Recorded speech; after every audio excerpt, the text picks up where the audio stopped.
Saturday, January 17th, live pro wrestling returns to Cleveland, Ohio at the Treelawn Music Hall. With tickets as low as $15 and VIP meet and greets, NWA Exodus presents New Game Plus. It's an event that guarantees to be high energy, action-packed, family-friendly.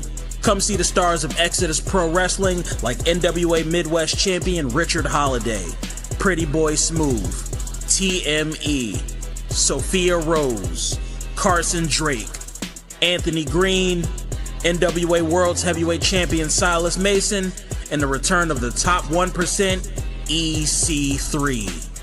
Get your tickets now at exoprowrestling.com and see the best wrestling in the Midwest. Well, on that note, welcome in, everyone. Mother, fathers, welcome in another edition of the Side Hustle Wrestling Podcast. Of course, streaming along the Inside Edge network, of course, on all the different social medias. And welcome to the YouTube as well. Kyle Cornell, AA Anthony Alford, and special guest to start the show. He is on the card you just saw.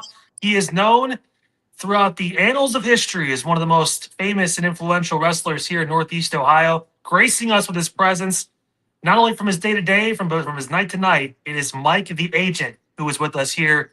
As we also know him as Mike from State Farm, Mike Fabert, friend of the show, friend of you. Mike, how you doing, brother? I'm well. I don't know about that intro, but certainly appreciate it.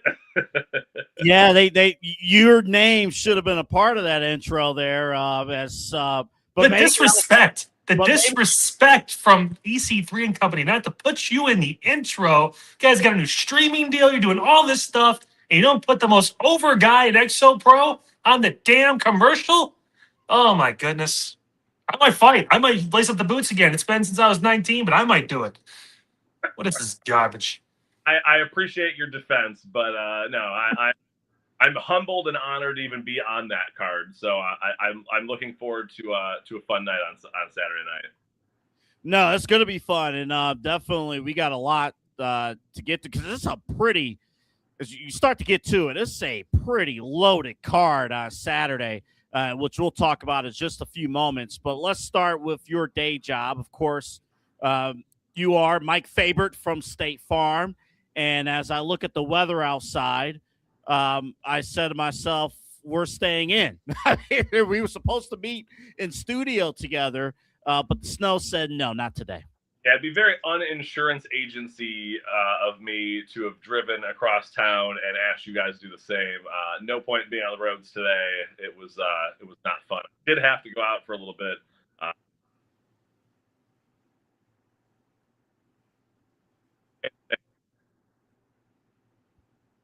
No, definitely. It's just something there. And, man, I'll tell you, even with all the insurance, Kyle and I, we joke all the time about, or it's not a joke, but, there are some people out there when they are, driving, they want to look like superheroes out there. It's like, dude, there's black ice on the ground. There's whatever. It's like, I don't care if, it's like 6 feet of snow outside.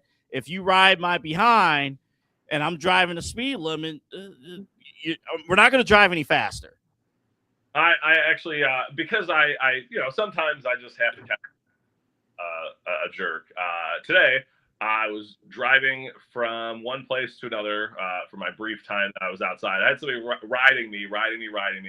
They go around, and then I get to a light maybe a mile ahead. And they're in one lane, I'm in the other. I pull up next to them, and I look over, and I'm like, like you got absolutely nowhere any faster than anyone else. But, yeah, I mean, this is the perfect time to kind of plug that kind of stuff. Just, be safe.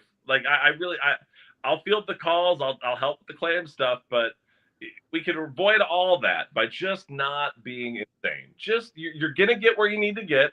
Getting there 38 seconds sooner is not going to be the difference between some unbelievable event happening positively for you or it not happening.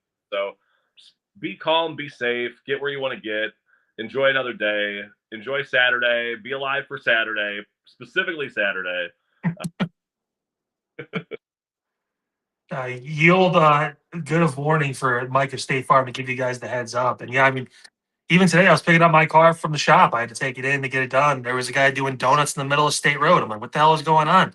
Like, I don't know if you just testing out the tread in his tires, seeing if it was still icy or not out there, but there was snow on the ground and he was being ridiculous. So it's obviously something you need to look out for. And Mike obviously can help you on the back end of that if things do, go the wrong way. Hopefully they don't, but if they do, it's why you're there to make sure that, God forbid, something like that does happen. Hey, I got your back. We're going to make this as smooth as possible for you and hopefully make sure you're protected in case of the worst case scenario. Yeah, that's what we do. We're here. I mean, that's the point of insurance. We got to take care of you when you need us the most. I'm going to deal with you on hopefully some of your better days, but I'm also going to be there on those worst days and try to make those at least a little bit better.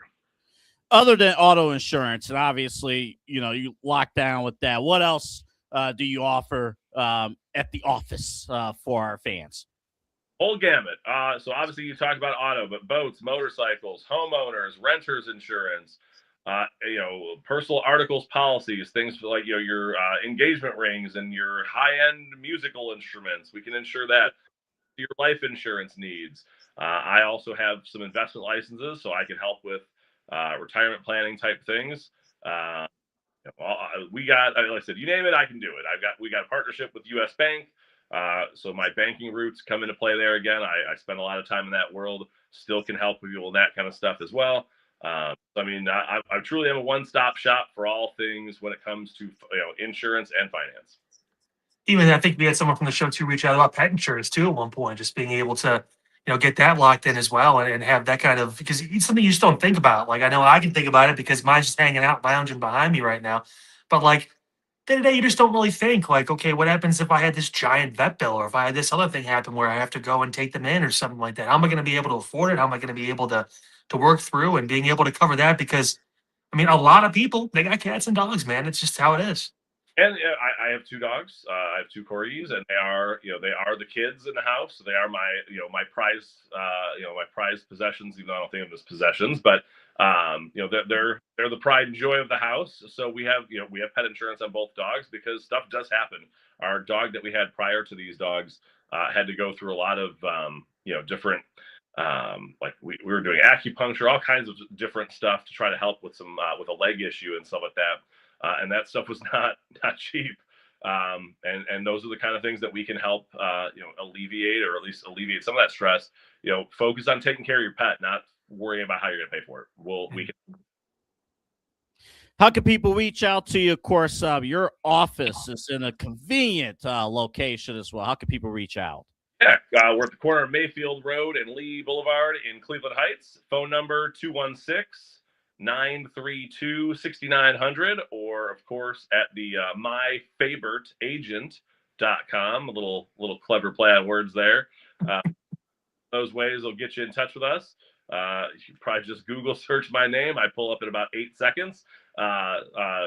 Thankfully, the insurance side and not my multiple losses in the professional wrestling arenas.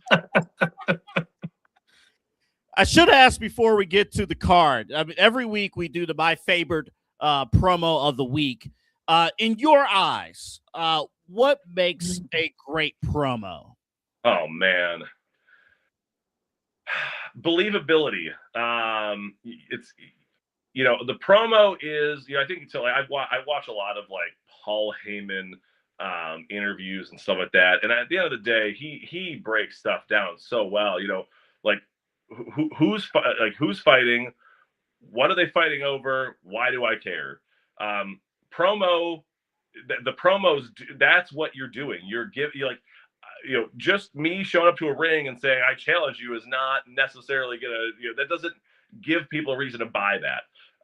Those promos, those moments of reality that sneak into this world, that's what they're just so important to that whole process of getting people to want to be part of this, want to pay their money, their hard-earned money, to sit and whether it be on TV, rather in person, to be there, to be invested, to care, to cheer, to chant. Those are the bread and butter of all that. Without that, it's just two dudes, women in a ring, rolling around. Somebody wins, somebody loses, and we go home.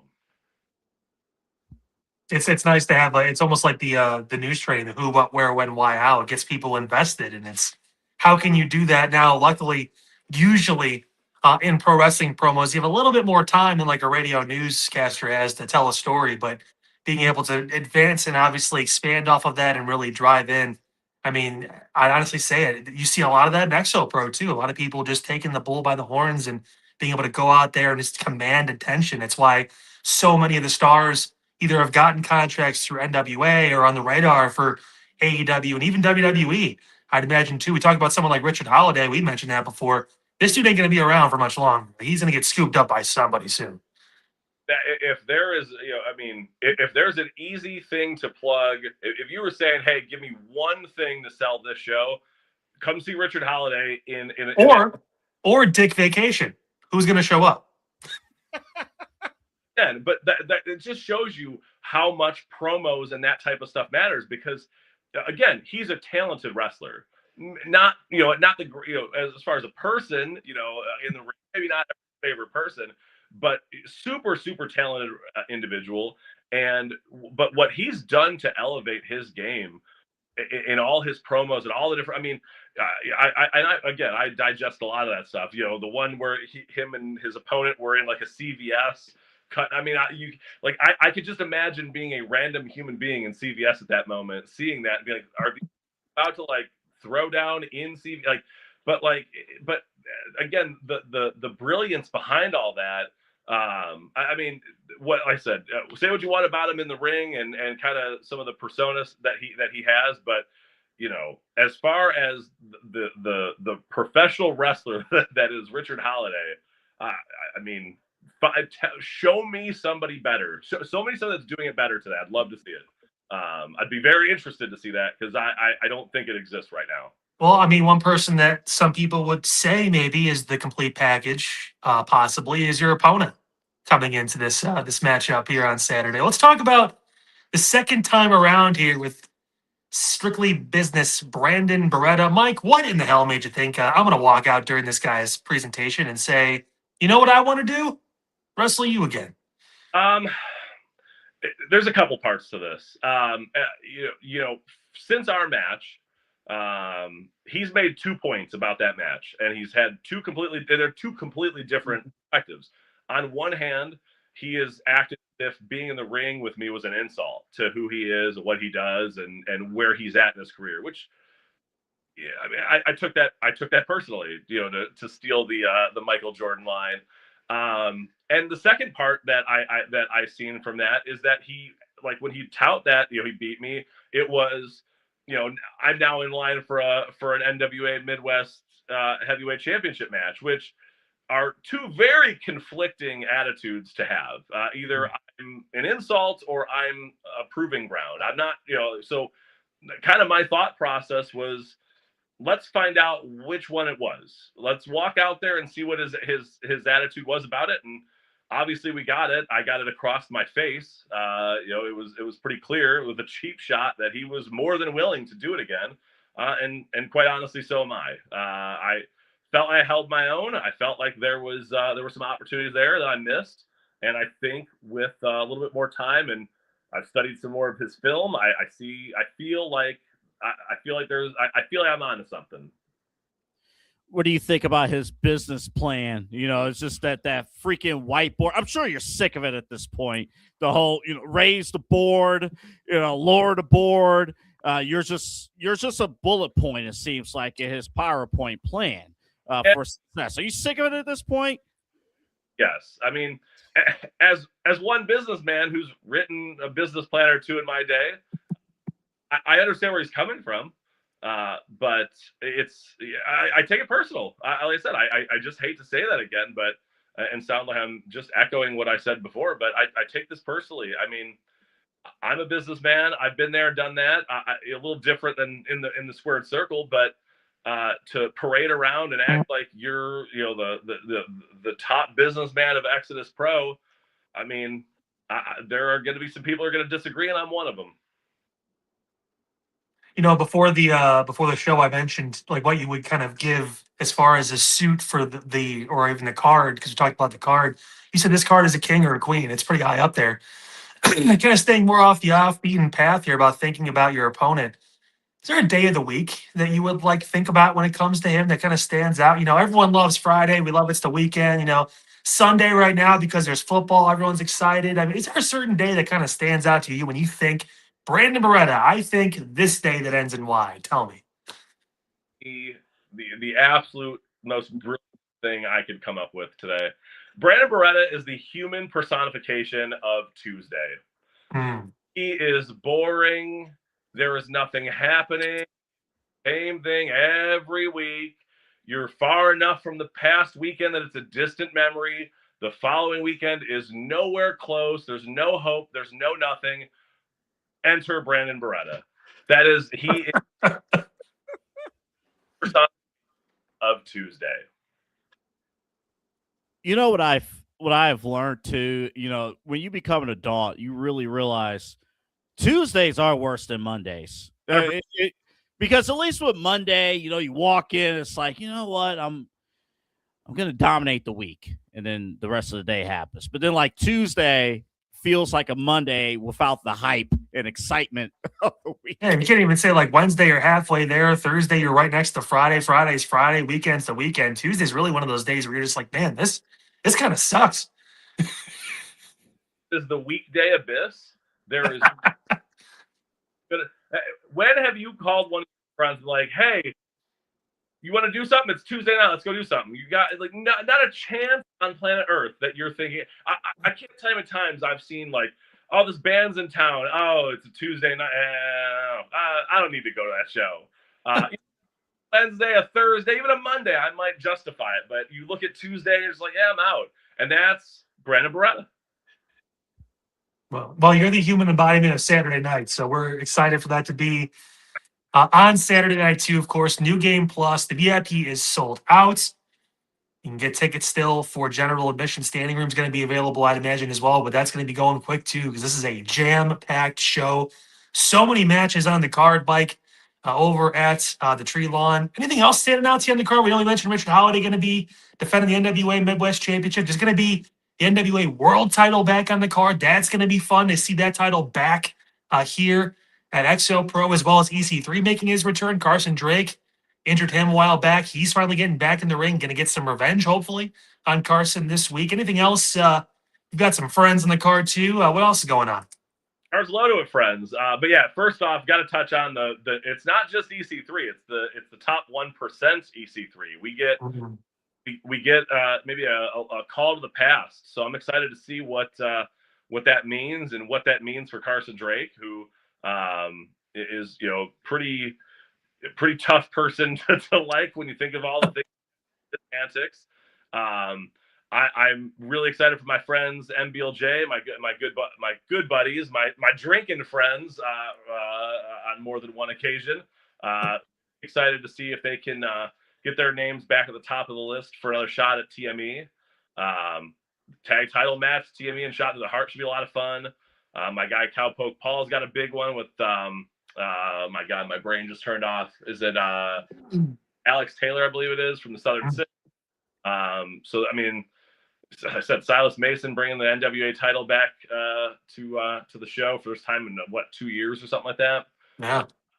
Against Anthony Green, which obviously he had a very interesting end to the last show. So there's I find myself saying this before every show, and I look at these cards, and I'm like, these are insanely stacked cards. And then the show happens, and I'm at the end of the show, I'm hanging out talking to fans and stuff, and I'm just like, I don't know how we're topping this one. And this is another one of those shows. You look at the card and it's going to be insane. And then I just anticipate, sometime around 9:30 p.m., just sitting there thinking like, I don't know where we go from here. I don't know how we're supposed to top this. And then there's this match. And that's part of this too. I got to take a second and be humble. It's an absolute honor to be even on this card. We've got some unbelievable ladies matches. Sophia Rose makes her debut. It's just going to be insane. And to be involved in this type of show and this type of card, I cannot emphasize how wild that is to me. So I'm looking forward to it.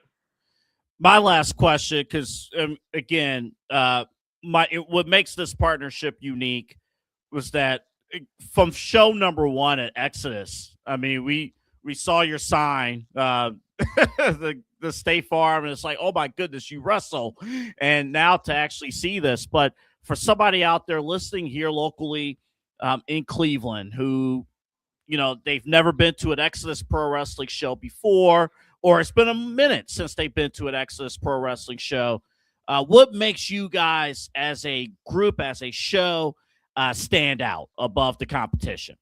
Yeah, there are so many things I can point to, but the quickest and easiest one to point to is, and this is just the behind the scenes side of it, is just, you got a locker room full of dudes and ladies that genuinely care about this promotion, each other. Take away the in-ring persona. I'm not gonna spoil any trade secrets and that, but some of these people that are in that locker room are some of the most unbelievably thoughtful, caring, wanting to give back, wanting to contribute, wanting to be part of the team people that I've ever met.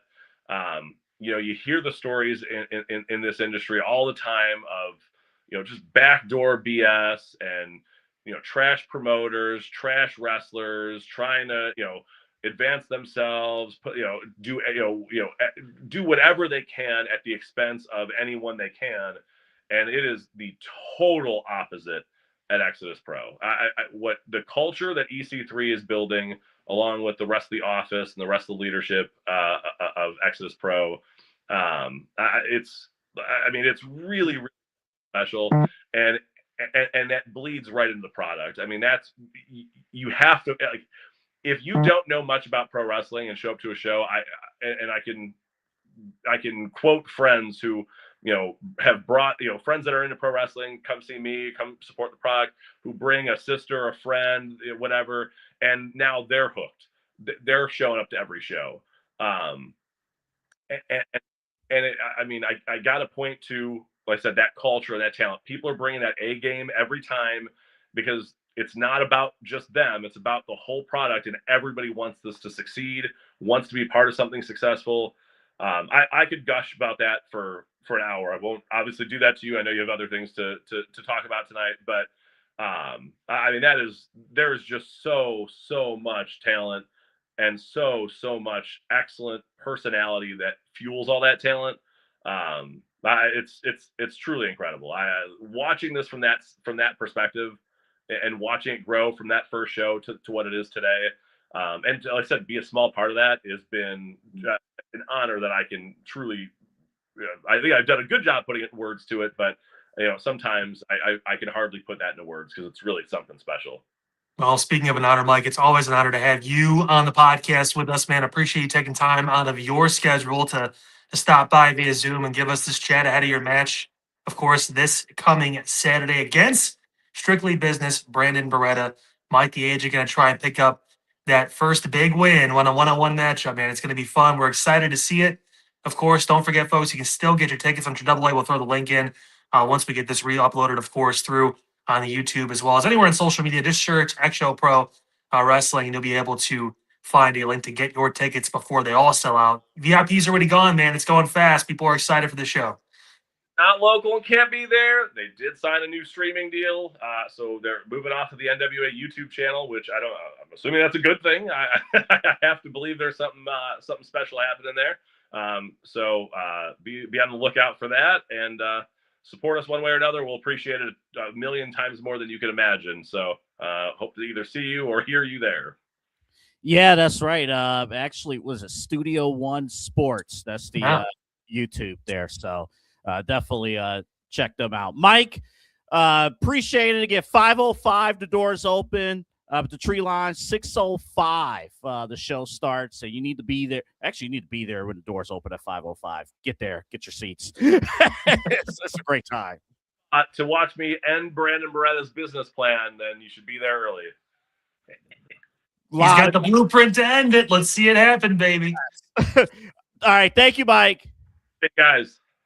All right, that was Mike the agent, Mike from State Farm. Kyle, it's crazy. We've been, with Mike. Mike's been with us for, oh my goodness, a long time now, and I'm happy he did this interview. We're just gonna have to check up on him after this match. Yeah, probably shoot him a text, make sure he's alive. It's gonna be tough. I think he knows that. If he can find a way, and I think that's the biggest thing with Mike when it comes to this situation now. And kind of the first match, happy to be there. Now it's about, okay, how do I win this match? How do I find a way? Because no one's arguing that Brandon Beretta isn't a better wrestler. Mike would tell you that himself too. He knows. Now it's about, how do I find that avenue, that crease, that advantage to try and shock the world and get my first win in a one-on-one setting. So all the luck to our boy. Wishing him the best. It's going to be a tall hill to climb. But if anyone can, listen, he's proved a lot of people wrong to get to this point. So we have faith in Mike to figure it out. Yes, we do. And I have trust in their leadership to be able to figure out. Who I don't have trust in terms of leadership at this very moment is Adam Pearce, because he finally lost it. He finally lost it. I don't know why. I watched your reacts on Monday, Kyle, after Raw. It's actually very nice to watch your reacts and during normal business hours because of the afternoon Raw. I loved it. We'll get used to it because next week's at 3:00, I think. So it's even better. Yeah. Yes. Looking forward to it. I can watch on the tail end of my shift. It's fantastic.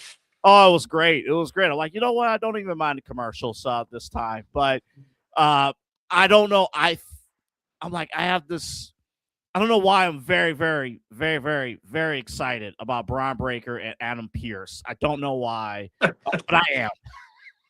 Well, it's different, and I think this is a nice little way to kind of put Bron Breakker in a bit of a holding pattern, obviously, when it comes to the title. WWE is in a very interesting spot. We kind of touched on this a little bit last week now, too, but I think it goes even further with the booking we've seen now through Raw, where I have no clue what the hell is going to happen with either of these titles. We don't know what. I mean, I made that WrestleMania card, before the end of the year, and I may have to rip it up because this is going to be just drastically different. The Royal Rumble now is obviously in weird jeopardy because it seems like Cody and Roman may not be the plan anymore. So Roman may not be penciled in to win that Royal Rumble because I don't think Punk and Roman is a match they really care about and want to see. I think they want to see Cody and Roman at some point. But I honestly, right now, man, it's this adds a wrinkle to this, and Pearce spitting all over Bron Breakker is really fun. And then obviously my favorite part was Paul Heyman at the end, where he was like, "No, man, I mean, you touched him first." So he technically did. He touched him twice. He pulled him off twice. But Bron wasn't even on anybody at that point, and he was grabbing him and turning him around and trying to yell at him essentially. So, I mean, Paul's got it in. We know the guy's got legal counsel, so he's definitely got a consigliere or something somewhere to be able to take care of that. So, maybe that's we're going to sue to get Braun number 30 in the Rumble. I don't know. Maybe there's a way you can, tie in that story for a favor for him or for the Vision or something like that. I have no clue. But as far as I'm concerned, this whole fucking company's wide open right now, especially with Oba. We don't know where he's going. Trick is just calling out legends on SmackDown like it's no one's business. Melo's having banger matches for the U.S. title. I mean, the future, we talked so much shit about they're not utilizing young talent and these guys aren't getting opportunities and this isn't happening. And now we look kind of dumb as far as technically the champions are both 40, but like the people that are right next to them that are about to take it from them are not. Like this is WWE reloading for the next 10 to 15 years with a bunch of talented guys and girls that can run the ship. I mean, shit. You're 100% right. It feels like, and if you watch NXT, you got the backside of it. Like you got to basically restart with like the Evolve people. So it's going to be a little tough on my end. But hey, Shawn Legacy's hilarious. If you watch his like stuff on Facebook and Instagram, he just does like that meme where it does that, and John Hamm's like dancing. It's every single one of his fucking videos he posts. To the point where Joe Hendry was commenting on it, like this is actually pretty fucking funny. That's amazing. And he's a good wrestler too. Shawn Legacy's a name to watch out for. He passes the name test. So I would like to see Shawn legacy at WrestleMania someday. Like that does sound intriguing to me. So hey, sometimes you gotta start over a little bit. There's still some sprinkled in. You got Ricky Saints and some guys, and they're still hanging out for a little bit. But I mean, they've got the pipeline now, and they've got the TNA pipeline too. Of hey, if you guys are done there, your contract's up, can't afford you, come on over here, we'll take you. So, yeah, and we'll talk TNA at the end of this hour because they're going to debut on AMC coming up at 9:00. Let me do a little quick social experiment since we are on live. If anybody's if you have a name that you think in your mind for those watching, this person has to win the Royal Rumble. Put that in the comments. I want to see some of the names that some of our viewers are thinking that has to win the Royal Rumble. Maybe get some ideas. But yeah, you're right though. Like starting with Drew McIntyre, right? Winning the 3 stages of hell. And we talked about it last Saturday. Like now the landscape has completely changed. And Bron Breakker had to show up Monday. There needed to be a purpose, right? When you lose a championship match in which you were basically expected to win, there has to be purpose in what's next. And now it's Adam Pearce. I thought Paul Heyman made that segment too, because backstage, Adam Pearce is hot. He's like, yeah, that's right. He deserves to be thrown out of the building. That's right. That's right. Yeah, he's in trouble. You're in trouble. The lower tone of his voice. Calmness. Paul was just like it's almost like he's been there before. It's crazy. Like he just knew exactly what to do. And Bron, for his credit, did exactly what I said he needed to do. He didn't do it to the extent I was hoping he was going to, but he came out and said, fuck this shit, and just started spearing people. He's like, this is ridiculous. Like how is he going to come back and be like, oh, I want to wait my turn now. I can't wait. Like he can't do that. That's not his character. That's not who he is. And he can't wait anymore either. Like, it's like, no, I'm fucking just going to start running over people until I get my title shot again. Like, that's good. That's smart. It makes sense. Sensical booking is what's going to keep people invested in some of the younger talent if they're not going to get the title yet. Like, there's a way to do that. If you want Punk to hold it for a little while longer, whatever it is, I don't know. If you want to get real heat on Bron Breakker, have his rematch at fucking Elimination Chamber in Chicago and have him beat Punk in Chicago. That will make him nuclear heat. Like, that'll get him just, people will hate his fucking guts, and he'll never be able to go back to Chicago without getting just booed out of the fucking building because of that. Yeah, that would be huge. That would be huge. And in Chicago, it's the realization. You took Punk out of the WrestleMania main event. Like, Punk is right there. Punk is in position right now to main event night 2 of WrestleMania, and you take that away from him, that would be huge. Yeah, I don't know, man. Like I said, like these title matches, I've seen rumblings about Drew versus Cody versus Jacob for the WWE title at WrestleMania. That'd be a fun match. It'd be different, at least. Getting 2 guys that deserve to be in that spot, and Cody, who obviously is kind of almost like a shoo-in at this point. But then with Punk and the World Heavyweight title, man, I don't know. Like, we're still, what's Brock gonna do? What's his match gonna be? What's Gunther going to do? We just don't know. I mean, is another match with AJ really what we want to see? It wasn't a bad match, but it's like, I don't know if they're really super compatible workers. You'd think that AJ could work with anybody. And again, I'm not saying it was a bad match, but like, it wasn't AJ and John. It wasn't, Punk and John. I'm not just trying to throw Cena out there, but guys were, or like, whoever, even Miz and Ziggler for a while there, that they just had this unbelievable chemistry where it was like, this feels like kind of like a main event shit. Like, they didn't really have that from what I noticed. So, I mean, I don't know what any of these fucking dudes are doing, man. And then obviously, like, guys like Trick. I mean, is he going to go down to Melo, or is he going to say fuck that and just skip the line and try to go for the WWE Championship? I wouldn't mind seeing Trick and Drew McIntyre or something like that at some point. I mean, it's kind of, beta heel versus heel, but I mean, maybe Trick, he's that over, they don't care. He'll just kind of be the tweener. I have no idea. I mean, there's so much that can happen, not only in the next 2 weeks, but in the next 3 months, that, like, this is all wrestling fans could ask for. So let's talk about what's going to happen next week, which is a CM Punk World Heavyweight Championship match against Finn Balor. And the way it was set up, it was... Jake, our friend Jake is thrilled with this match, by the way. Yeah. His two favorite people in a world title match. Yeah. Yes. And like the way it was set up too was what was it? Liv Morgan going to the back. It's just like, yeah, all the women in our group, they're stepping up, going for championships, and you're back here playing game. You're literally playing video games right now. It's like, what are you doing? And then Finn Balor goes out. No prior history in WWE between Finn Balor and CM Punk. And I like that this match is happening next week. I like the reasoning of hey, I studied your career, Punk. I know how much you love home field advantage. I'm going to finally have home field advantage next week. I don't know. I think based on everything that has happened, I have to at least consider, I don't know if it's possible, but I have to consider the thought of Finn Balor beating CM Punk and winning the world title. Listen, I mean, a lot of people they wanted it to happen, but a lot of people didn't think that Drew McIntyre was going to beat Cody for that championship. This is the perfect setup. They're in Ireland. They're never there. Like, this is huge. I mean, why? You know what? At this point, fuck it. Because at least I know that Finn can lose the title to someone like Bron or whatever it is in the short term and not feel bad. The bigger story in all this might be if Finn does win it, what does Dom do?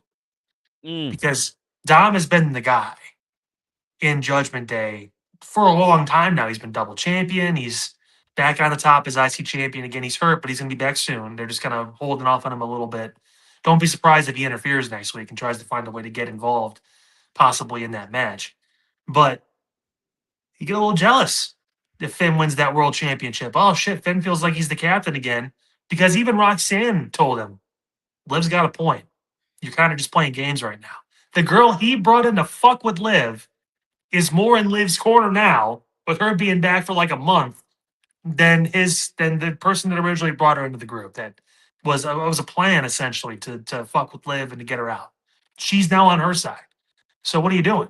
He needs some sort of play here to kind of tug back and forth. Otherwise, we're going to keep getting Judgment Day until we're getting gray in the hair. Well, you obviously already are there, but in general, it's just going to be around, man. And so they've been talking about Finn again. It's been 10 years since the Universal Championship. He's had a fringe Hall of Fame WWE career because of his secondary titles he's won, the IC title, US title, that kind of stuff, tag team titles too. Feels like he needs another world championship. And I feel like, at this point, with the youth movement coming, this may be his best shot. It's in Ireland. It's on Raw. They're trying to make moves and try to make things blow up. The national championship game is on Monday. So, they need something big to draw viewers over. That's a great point. So maybe this is it. Maybe this is like, hey, oh shit, we need to watch Raw or at least flip back and forth or watch it within the week so they get the ratings because Finn won a fucking championship. Holy shit, I can't believe he beat CM Punk. You need to have those kind of ideas. We've seen it on SmackDown. Now it's Raw's turn. This past show was an improvement from the Stranger Things debacle. So now they've got to kind of come full circle and make this show something we actually want to watch again. And that's a way to do it. Be shocking. You can have Finn carry that title for a month. You can have him carry for a few months, whatever it is. He can still be meaningful. If Jey Uso can have a 61-day title reign in the middle of all this shit, then why the fuck can't Finn Balor carry it through Elimination Chamber and he can have a rematch with Punk possibly then, or carry it to WrestleMania and have Dom fight for it? Maybe Dom wins the Royal Rumble. Dom has a choice. Go fight Drew McIntyre or stay home. Face Finn Balor for the World Championship. You've got more branches on the Finn Balor story at this point than you really do the CM Punk one, in my opinion. And remember, too, with Finn, we mentioned, how much Judgment Day has honestly been the fabric of Monday Night Raw for the last, 3-4 years? Mm-hmm. They've been there. Man, if you want to get people talking on MLK Day, get people talking. There's going to be so much sports competition. You mentioned the national championship. I think the Cavs actually play the Thunder at the same time as Raw on Monday. And then there's other stuff going on. So, yeah, I mean, going back to McIntyre winning the title on SmackDown, what it has done, now you got to watch SmackDown to see who's going to step up, new champion, new championship opportunity. And listen, on the Raw side, Kyle, if people don't believe Punk will lose the title at any point, right? He didn't lose to Bron Breakker. He doesn't take Finn Balor seriously, or whatever the case may be. If Finn Balor wins it on his home turf, that would be something. And like, my goodness, again, who is kind of all this stable stuff with these champions over the years? It would be unstable now. It'd be great. I mean, it's something that storyline needs if you're going to crescendo it outside the Intercontinental Championship, which I think we both can kind of see that Dom has outgrown that title for what it is. He's ready to be in the main event conversation because of how over he is with the crowd, the cheers. They're going to lose their shit if he shows up on Monday. Like, it's going to be huge. So it wouldn't be the first time in the past couple months where a person from the Judgment Day has showed up to help the other person win.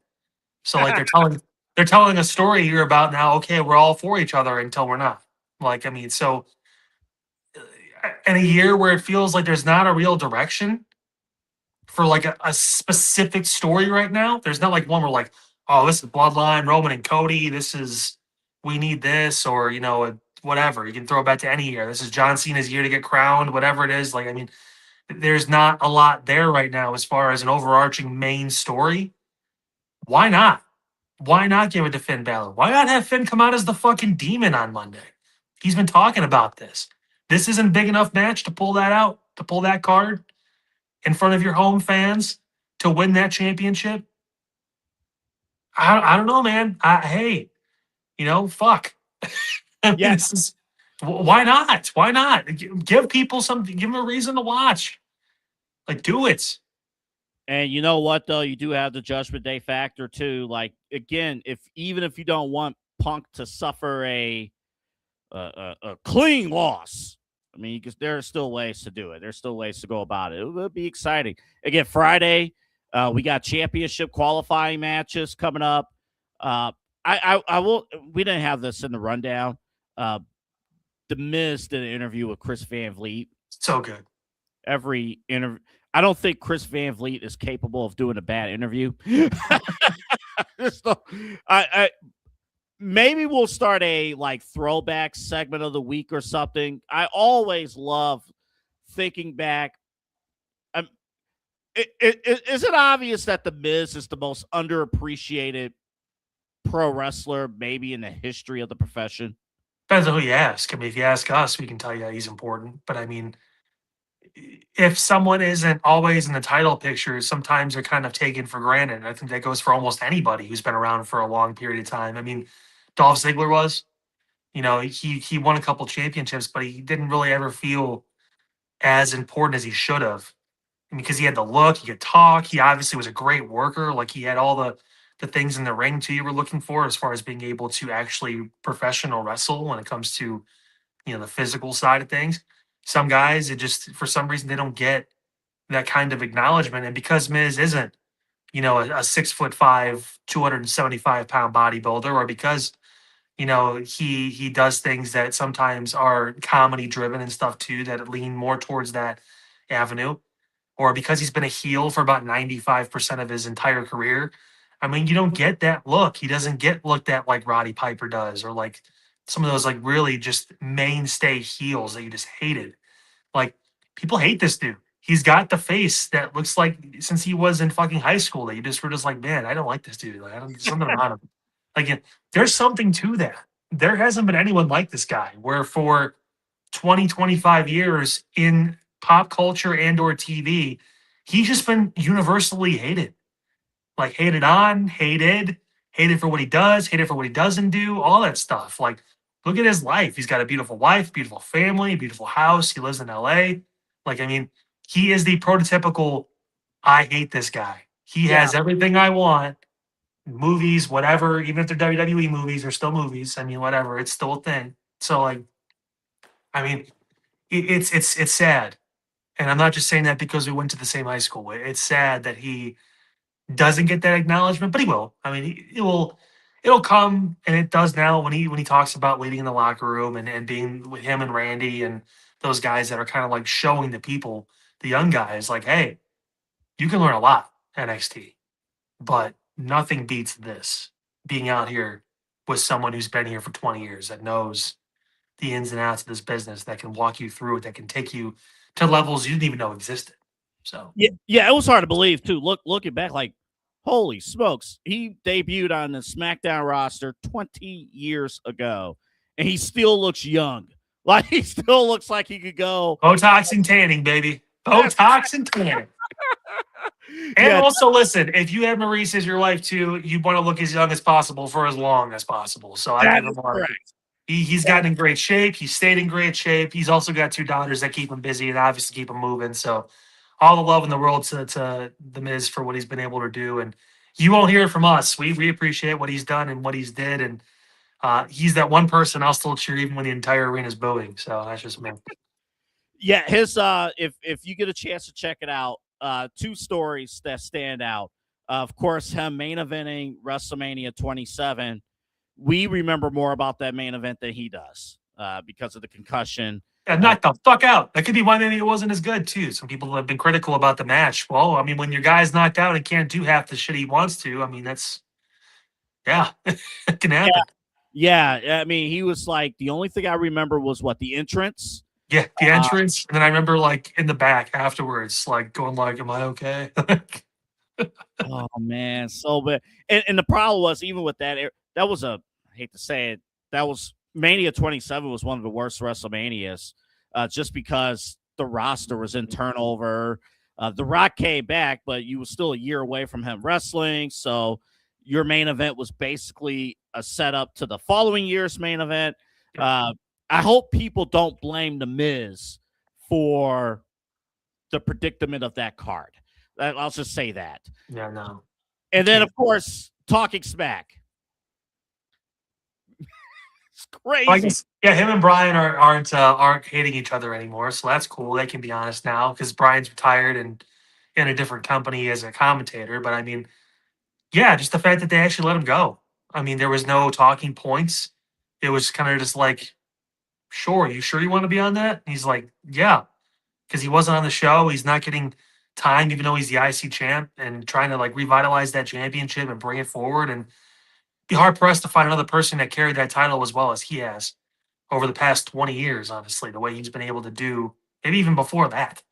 I mean, just it's been great. And like what John Cena did for the US championship, making that title feel important again, I'd argue Miz did for the IC title when he had it.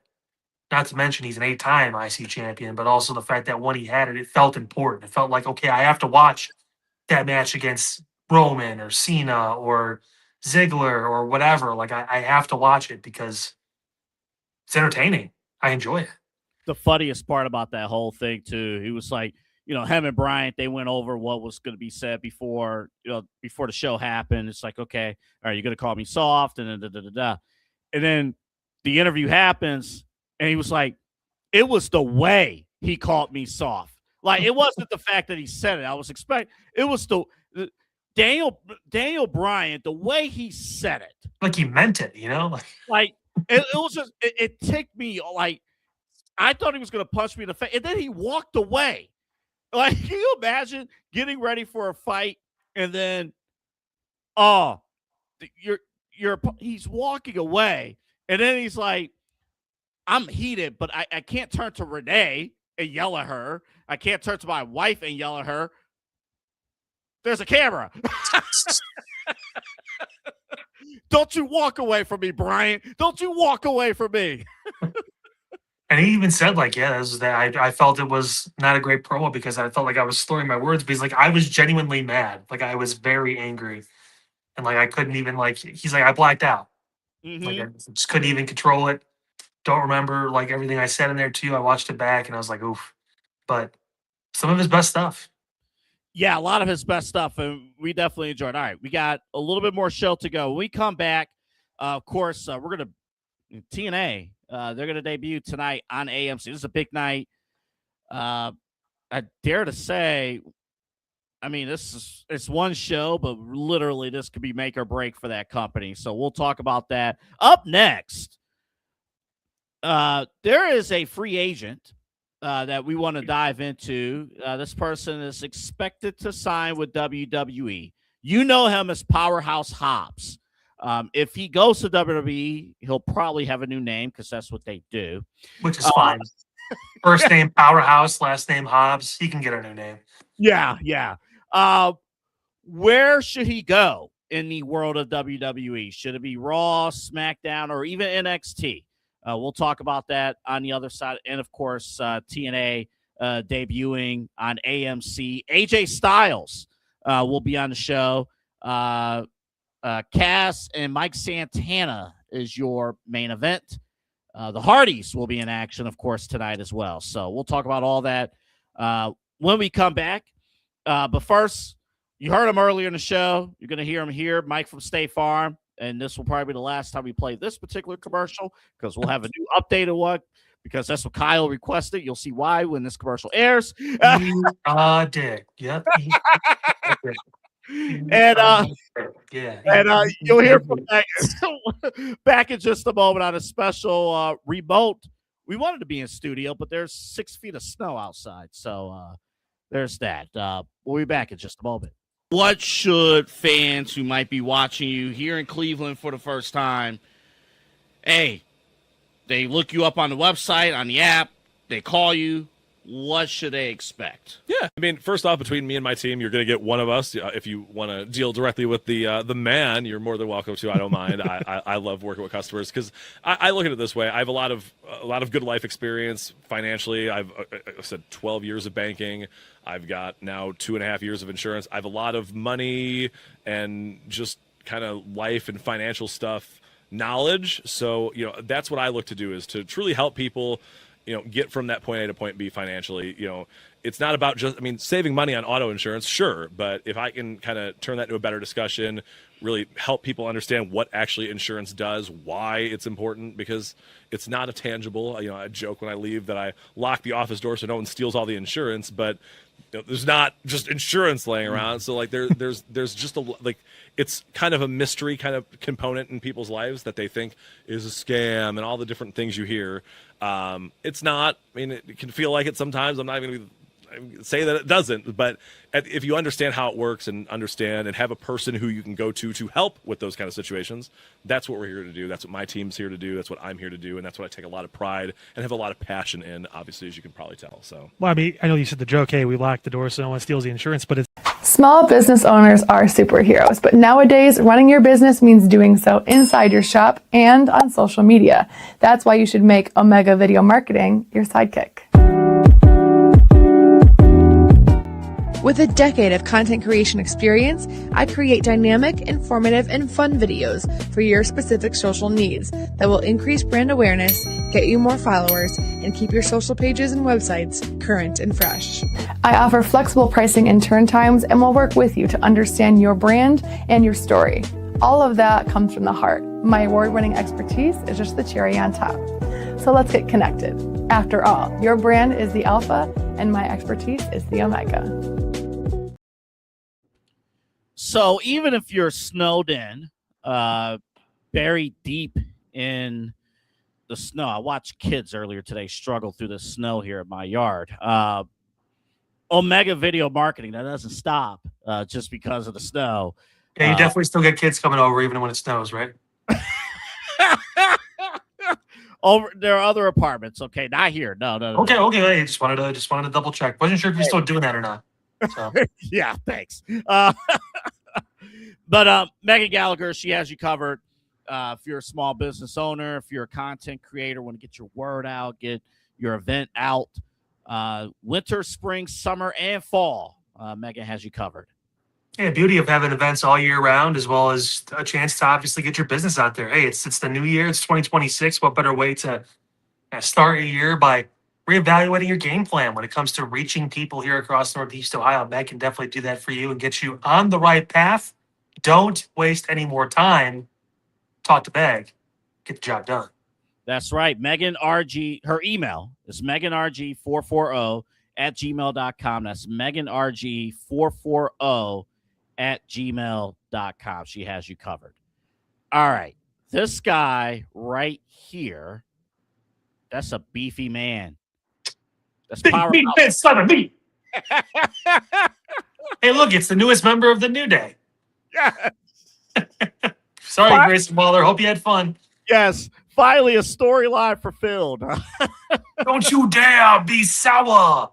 Clap for Powerhouse Hobbs and feel the power.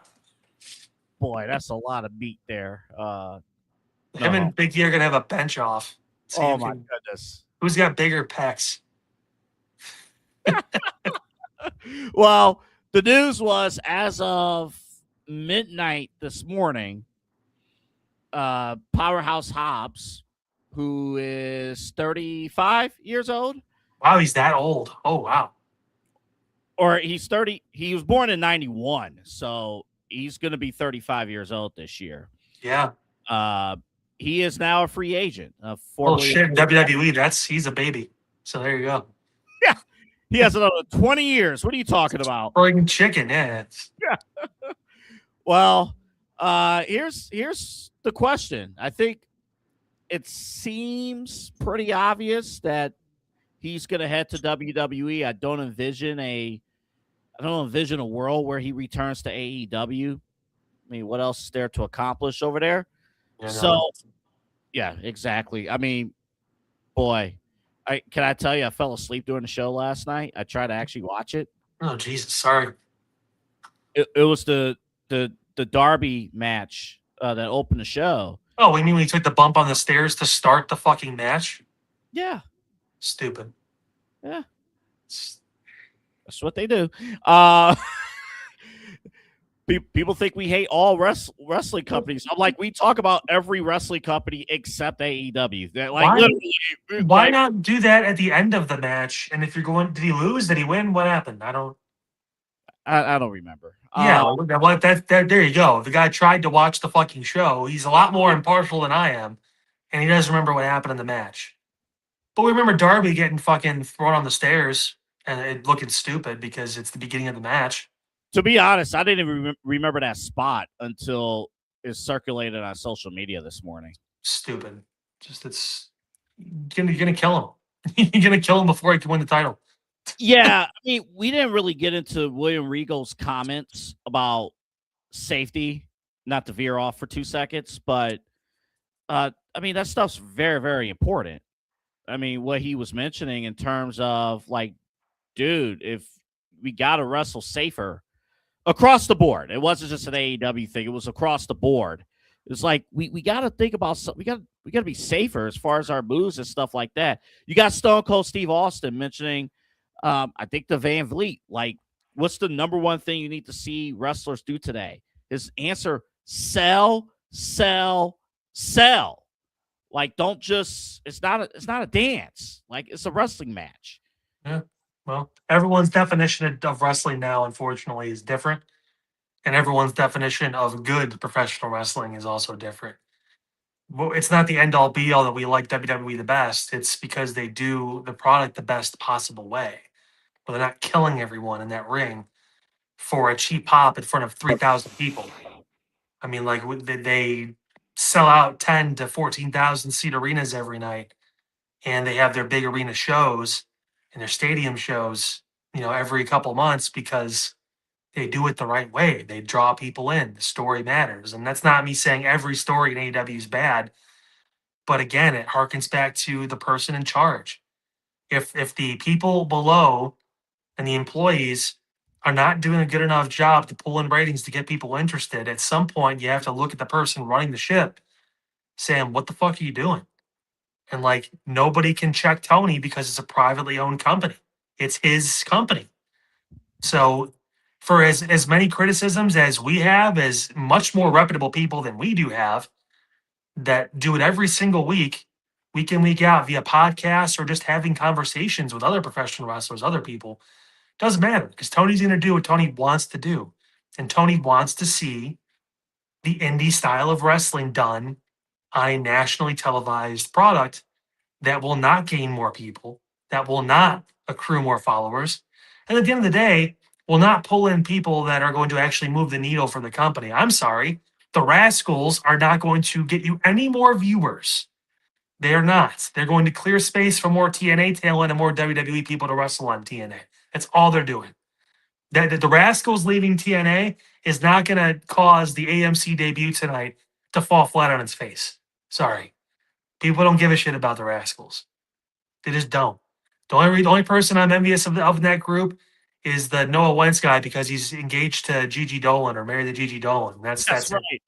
That's the only reason why I'm ever jealous of that dude, because she is fine. But that's beside the point. That's a good point. Other than that, not really. Yeah, I don't really care. Like it's whatever. Zachary Wentz, whatever his name is. Good on you, bro. But I mean, that's when your calling card is that you're engaged or married to Priscilla Kelly, then there you go. I mean, congratulations. Like it's full circle moment for Powerhouse Hobbs. He's obviously let the deal expire, didn't sign an extension. I think that his place is NXT. To answer your question from the other side of the break, they need the star power. And he needs an opportunity to learn the style too. I don't think he's Jade Cargill. As far as like, we just need to put him down at the Performance Center for a few months, have him train, then he can be on the main roster. He's not that big of a star yet, but he could be built up as someone who I could see in that system in 2 years, Obafemi being champion and Powerhouse Hobbs walking up to Obafemi. If the booking is right, if he takes this and runs with it the way we see no reason why he can't, then who knows? I mean, shit, jury's out. And he's still young enough, 34, turning 35, whatever it is, 36, whatever, young enough to where he could still make that move and it wouldn't be too late. So, yeah, especially if it's a situation where if he just needs a year to learn the WWE style and it has to be in the Performance Center. Again, like we said, you got guys who are in their 40s that are still going. So, Hobbs, certainly it ain't too late for him to learn the NXT, learn the ropes through NXT. I think too, and we kind of saw with Blake Monroe a little bit, and anybody who has jumped from AEW to WWE, you got to learn the structured way of cutting promos. You just do.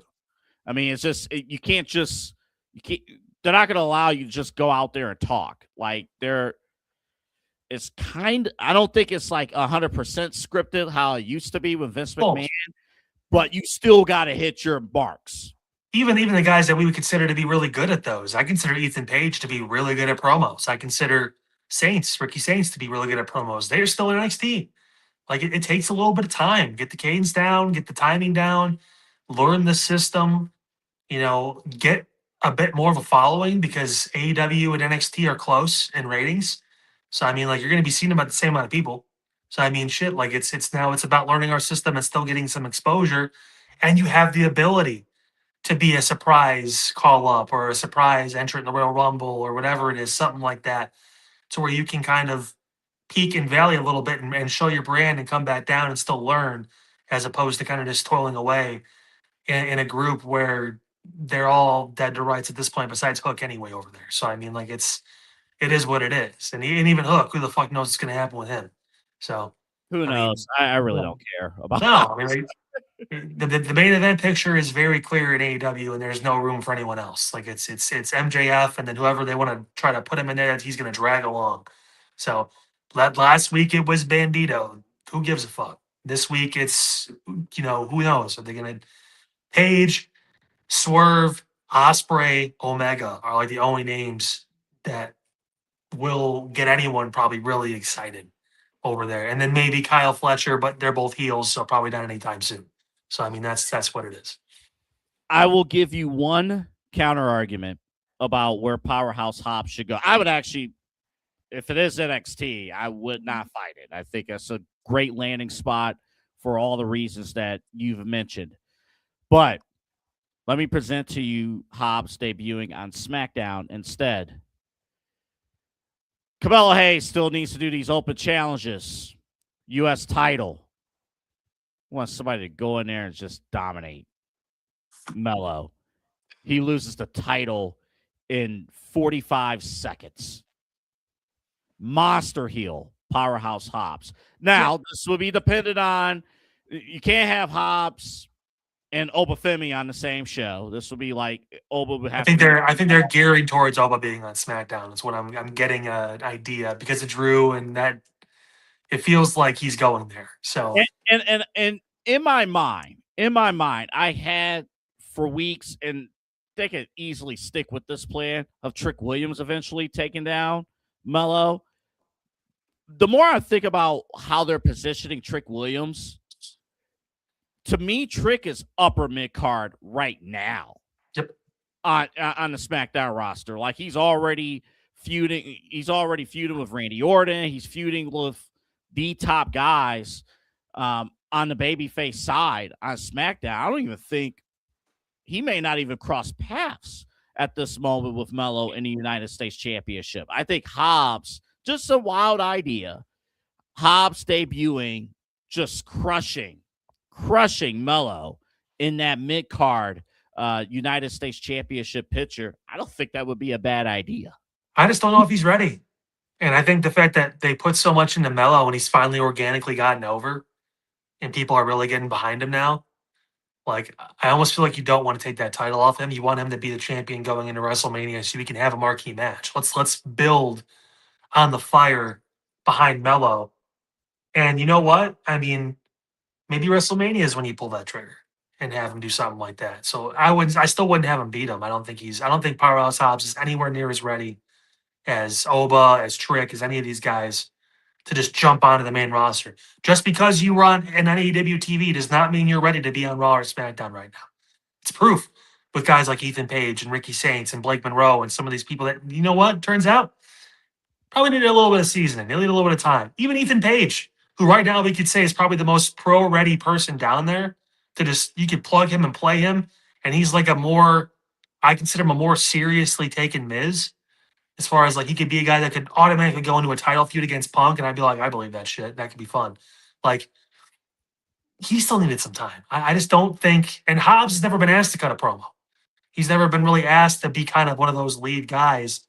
I want to see how he does in a title match against Ricky Saints or against Joe Hendry or against one of those guys, you know, at Stand and Deliver or something like that. So where you can get a big marquee, a big moment, but can he sink or swim when it comes to being one of the top stars in the company, not just a tag team guy or not just someone who's in a group who's muscle, so to speak. Oh yeah, I would hate it. I mean, and actually kind of what I laid out would be if Vince McMahon was still in the company and he likes meaty meat guys. Oh my God, he'd be world champion now.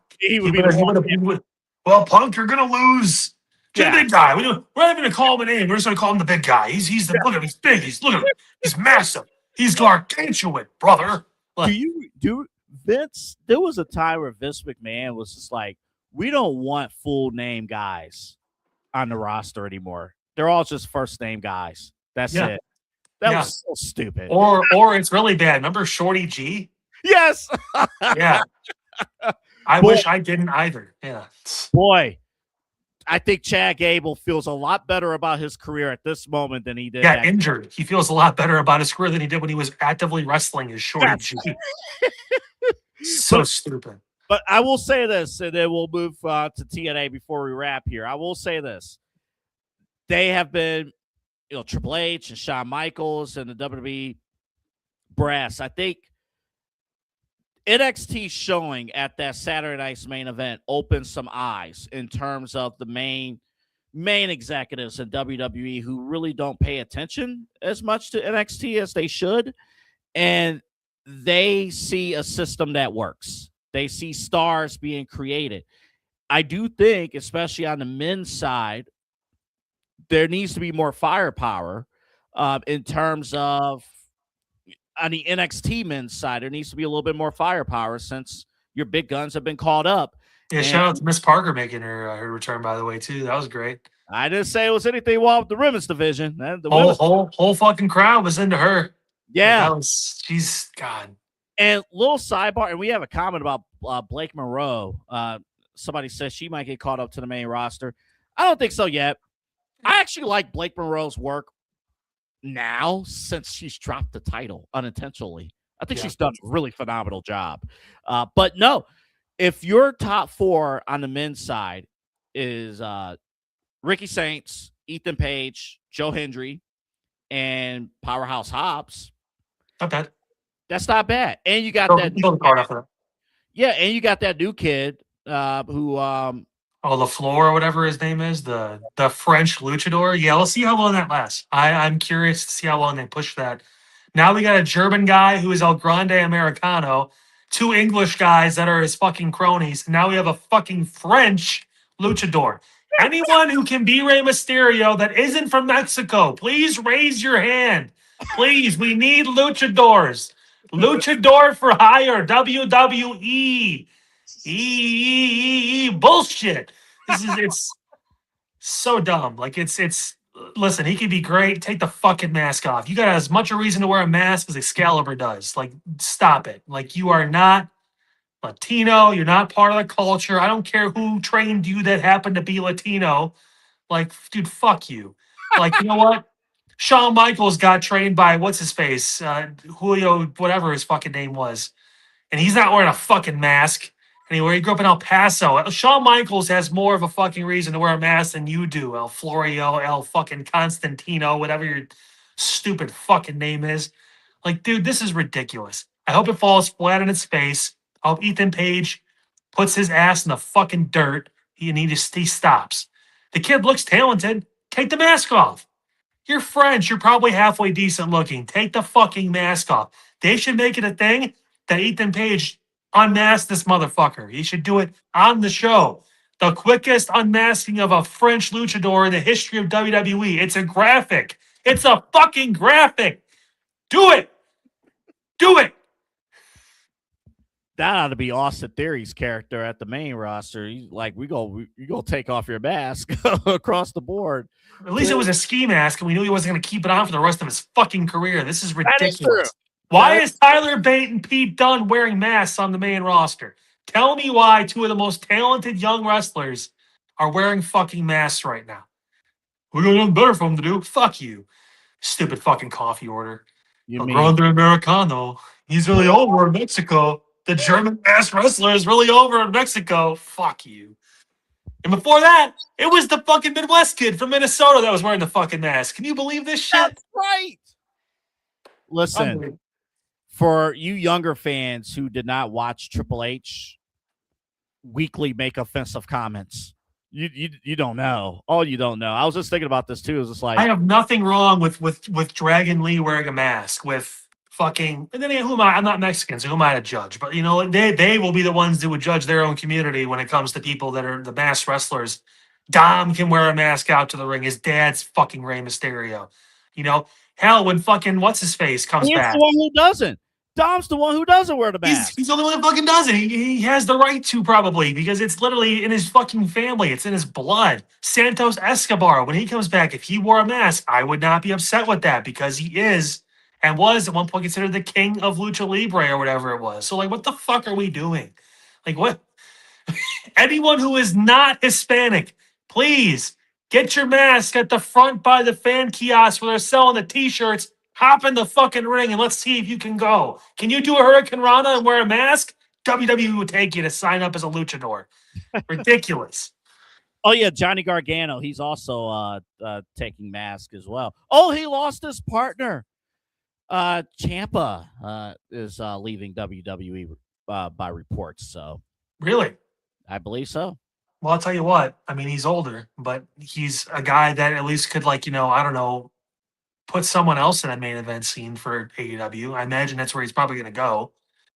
Pray to Christ he doesn't get hurt right away, because he's going to start wrestling the Blackheart style a little bit more, I'd imagine. That's not good for him, because concussions, neck, they're very close friends. So I hope he's, for God's sake, he's an amazing talent. I hope he stays healthy with whatever his next step is. Stop trying to eat my Chipotle, you little shit. And then, yeah, we can figure it out. Hey, keep that. I got the laser pointer. Oh, my God. And by the way, if Ciampa goes to AEW, besides MJF, he automatically becomes their top promo guy. on that show too. So like which, at least which isn't saying much. Exactly. You do have that. All right, we're gonna close the show out. We're gonna end on time today, 9:00. For two Sorry, reasons. I ranted about luchadors for a minute. I know I took up some time. No, you're good. We're gonna end for two reasons. Number one, I've had a headache the entire day. I'm glad I yelled then. I made sure I made it even better for you. Oh, thanks. And then the second reason is because right at 9:00, this show. Do I have the right graphic? Yes, I do. TNA debuts on AMC tonight on a legitimate channel. No offense to AX, whatever they was on last time. Access. Yes. But that's the card for tonight. Kyle, what kind of impression does TNA need to make tonight? A good one. Fucking just don't fuck this up. Like, please do not mess this up. This is an awesome opportunity to really take over the second rung in the world of pro wrestling. And WWE obviously has a hand in that. They're giving him AJ. They're going to give him, I would imagine, like we talked about a little bit last week, some stars that haven't, maybe gotten a lot of screen time. We've even heard rumblings about when Jericho does sign with the company, he's open to working some TNA, so that's going to pull some more ratings for him. He likes new challenges, I guess, or whatever it is. So there's something there for that. You have a great opportunity. You really do. On a network that hasn't had wrestling. So this is going to be a nice little precursor for other stations that have considered dipping their toes in. So, and if anything, I'm AEW, with all the uncertainty of the Time Warner stuff and everything and all that going on there, I want this to succeed because that's going to open the door to more channels going like, you know what, maybe we could, invest in a wrestling show. We get some decent ratings for that, some live, possibilities, all that stuff. So, I mean, the ball's in TNA's court now. We've been talking about this for a while. They've got an okay show right now, pretty good show going as far as what they've been able to do. A lot of that was hinged on someone like Joe Hendry. So let's see what they do now with this. Is he going to be there? Is he going to, possibly show up a little bit? I don't like the title match is Frankie Kazarian versus Mike Santana just because not a lot of name recognition there. Some people know Kaz. Nobody knows who fucking Santana is. So it's kind of like do I want to pay attention to that match? They do have Nick Nemeth waiting in the wings to possibly cash in. I guess he gets an opportunity for a title. He said he wants to do it tonight. I mean, I imagine he will, which is good. They kind of need a name branded champion to start. It's kind of like Jericho and AEW. Mm-hmm. Like you want someone who's got experience, who's used to the spot. So when they get it, they can take the ball and run with it and get you going in the right direction. So I imagine he'll wear the crown by the end of the night. But other than that, just put together a good wrestling show. It's all you have to do. People will be interested. Yeah, I think that's ultimately having a great wrestling show. And these guys have to, all of them, everyone who's on this card tonight, they got to come off as stars. They got to come off as superstars. You're going to have an audience. Again, AMC, this is the Walking Dead channel. This is, Breaking Bad, Mad Men. A little older. Yeah, so all of these guys and girls that are on this show, they have to come off as superstars. I don't know who they open with. Do you start with AJ Styles? I think you have to. I think he probably opens the show, and then he gets someone is going to obviously either attack him or do something to get his attention. So, but I think it's going to be exciting. And the point is, I know we do these shows, we tape on Thursdays and they come out Friday mornings on a normal scheduling basis, but TNA's job is to make shows like us, make podcasters like us talk about them. Like that's the job. The job is, we're not like gatekeepers of the rundown, but we only have room for so much stuff for a weekly show. The job of TNA is to find their way in a positive manner to earn their way on our rundown and to gain viewers. And honestly, their goal should be to match or surpass AEW. That should be the goal. And I think they have an opportunity to at least do most of those things in year number one. But they can't stumble out of the gates here at this episode. They really can't. I mean, we're going to end the show right now because I actually want to sit down and watch and see how this all plays out. And hopefully we have something good to talk about. I'll stay tuned for the Anthony Reacts, the TNA's debut on AMC. Well, you know what? So here's my thing. All right, I'll give you this. I hate to do this. If the show is great, if I love it, if it's like, you know what, I got to tune in next week, I will do a reacts, and you'll see it on the YouTube. How about that? If you do not see a reacts, that tells you where I stand. Exactly. All Well, right. yeah. Go ahead, Kyle. Everyone, do yourself a favor. Go check it out. Go see for yourself. And if it's bad, turn that shit off. If it's great, good. We have another night of fucking wrestling now that we have to watch because it's just too good. So, By the way, for those who are watching live, if you are an AEW fan and would like to do the AEW Dynamite Reacts, reach out. Reach out. We ain't doing them. or But don't. if you love AEW and want to do it, reach Move out. out of your parents' basement. If you have an informed opinion about Mexican, never mind. Take your own fucking mask off and get a job. All right, guys, we're done. Mike from State Farm was on earlier. Check out Excess Pro Wrestling on Saturday in person from the Treelawn here in Cleveland. Doors open at 5:05. The show starts at 6:05, but you want to get there early for the dark match. And if you are not here in Cleveland or there's 3,000 feet of snow, I don't think there will be on Saturday. Studio One Sports, that's their new YouTube streaming. They'll be on the air at 6:05. Kyle and I, we will be back along with Pete in the studio a week from today to react. Perhaps, is Finn Balor going to win the world title?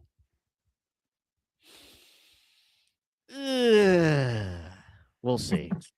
Have a good night, everybody. Peace, bitches.